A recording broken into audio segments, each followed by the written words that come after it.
jumpa lagi di Maktua Channel.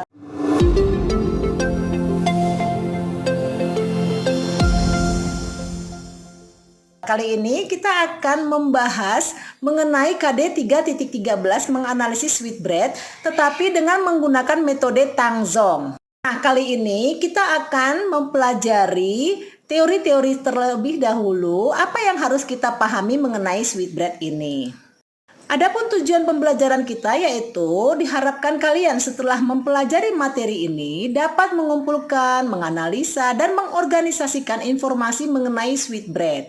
Kemudian mengkomunikasikan ide dan informasi mengenai sweetbread, lalu merencanakan dan mengorganisasikan sweetbread dengan bekerja sama dalam kelompok. Selanjutnya diharapkan kalian dapat membuat sweetbread secara sistematis dan teknis menggunakan metode Tangzong dan menggunakan bahan serta peralatan yang tepat.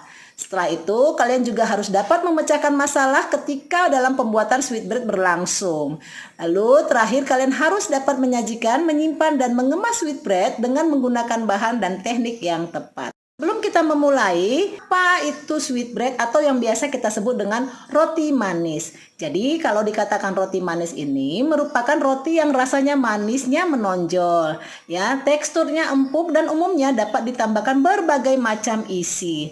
Isi-isi ini sebenarnya bisa gurih maupun manis. Perlu kalian ketahui bahwa sweetbread merupakan roti yang dimasukkan ke dalam kategori rich dough. Apa itu rich dough? Yaitu adonan dengan kadar gula dan margarinnya lebih dari 10%. Sweetbread ya, perlu kalian ketahui banyak sekali variannya. Mulai dari varian filling, topping yang dapat kita sesuaikan dengan isi atau rasa yang kita harapkan. Sesuai dengan materi kita yaitu pembuatan sweetbread ya, dengan menganalisis sweetbread dan membuat produk sweetbread, kita harus mengetahui metode apa sih yang pada umumnya dilakukan ketika pembuatan sweetbread, yaitu seperti yang terlihat di layar ya, kalian bisa baca seperti metode no time dough atau sistem cepat, straight dough ya, kemudian ada juga sponge dough, dough break roll, dan ada juga overnight sponge. Proses pembuatan roti kita kali ini dengan menggunakan metode Tangzong. Seperti kita ketahui, metode Tangzong disebut juga dengan boiled dough atau sistem pembuatan roti dengan cara direbus. Apanya yang direbus? Nanti yang direbus adalah sebahagian tepung terigu ya dengan air. Saya akan menggantikan tepung terigu dengan menggunakan tepung ketan. Metode Tangzong ini dikenal dan memiliki ciri-ciri masa simpan atau shelf life lebih lama dan roti lebih lembut. Maka biasa disebut juga dengan istilah roti kapas atau bread cotton. Apa saja tahapan pembuatan roti dengan menggunakan metode Tangzong ini? Yang pertama yang perlu kita lakukan adalah mulai dari penyiapan bahan. Kemudian menimbang bahan sesuai dengan standar resep ya. Lalu kita melakukan perebusan tepung. Kemudian setelah nanti kental ya, lalu kisikan dan biarkan dingin. Lalu kita melakukan proses pengadukan.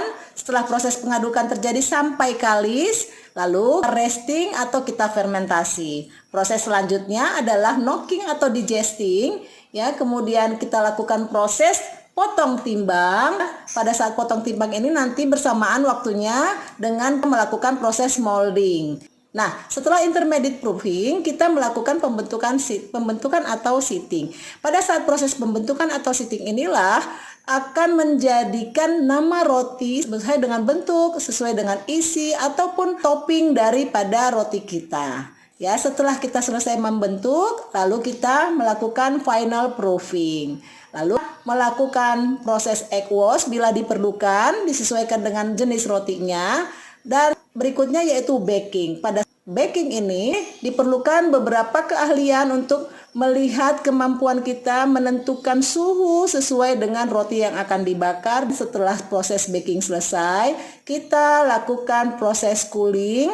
Ya, lalu pastikan roti sudah dalam keadaan dingin. Setelah keadaan dingin baru packing. Nah, pada saat proses packing ini untuk membuktikan bahwasanya roti kita terbukti higienisnya, lalu dengan packing juga akan menambah harga jual dari roti. Oke. Nah, Slide berikutnya merupakan peralatan-peralatan yang sangat dibutuhkan ketika pembuatan roti pada umumnya. Ini kalian bisa lihat. Ada penugasan. Nah, ketika kita sudah sampai ke materi penugasan ini, Ibu berharap kalian dapat membuat sweetbread dengan metode Tangzong dengan berbagai macam varian isi atau topping sesuai dengan kreativitas kamu ya. Terima kasih. Yuk sekarang kita akan memulai proses pembuatan produk sweetbread dengan menggunakan metode Tangzong. Selamat menonton.